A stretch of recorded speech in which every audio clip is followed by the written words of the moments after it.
ಇಂಡಿಯಾದಿದ್ mysterious murder case ಇನ್ನೂ ಮಟ unsolved ಐತಿ. 17 ವರ್ಷದಿಂದ ಆರೋಶಿ ತಲ್ವಾರ್ ಅನ್ನೋ 14 ವರ್ಷದ ಹುಡುಗಿ ತನ್ನ ಬೆಡ್ರೂಮ್ದಾಗ ಸತ್ ಬಿದ್ದಿದ್ಲ. ಪೊಲೀಸರ ಇನ್ವೆಸ್ಟಿಗೇಷನ್ ಶುರು ಮಾಡಿದಾಗ ಅವ್ರ ತಲ್ಯಾಗ ಫಸ್ಟ್ ಸಸ್ಪೆಕ್ಟ್ ಸಿಕ್ಕಿದ್ದ ಹೇಮರಾಜ್. 45 ವರ್ಷದ ಹೇಮರಾಜ್ ಅವ್ರ ಮನ್ಯಾಗ ಕೆಲಸ ಮಾಡ್ತಿದ್ದ. ಬಟ್ ಆ ದಿನ ಅವ ನಾಪತ್ತೆ ಆಗಿದ್ದ.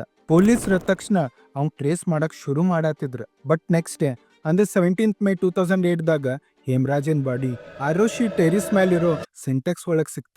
ಹೇಮರಾಜು ಆರೋಶಿ ಸತ್ತಿದ್ದಂಗ ಕುದ್ಗಿ ಕಟ್ಟಾಗಿ ಸತ್ತಿದ್ದ. ಪೊಲೀಸ್ ಆಫೀಸರ್ಸ್ ಅವಾಗ ಕ್ಲೂಲೆಸ್ ಆಗ್ಬಿಟ್ಟಿದ್ರ. ಎದಕ್ಕಂದ್ರ ಆರೋಶಿ ಸತ್ ಬಿದ್ದಿದ್ ರೂಮ್ ಒಳಗ್ಲಿಂತ್ರ ಲಾಕ್ ಇತ್ತ ಮತ್ ಮೇನ್ ಸಸ್ಪೆಕ್ಟಿಗ ಸತ್ ಬಿದ್ದಿದ್ದ.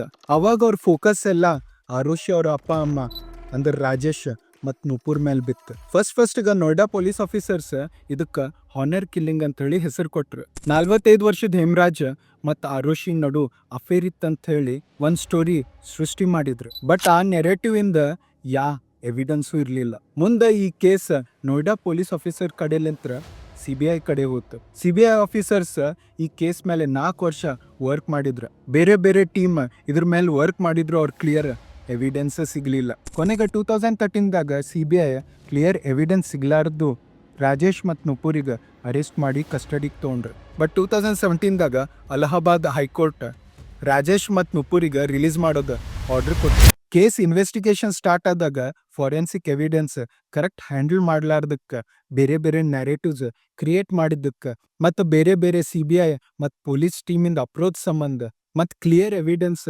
ಸಿಗ್ಲಾರ್ದಕ್ಕೆ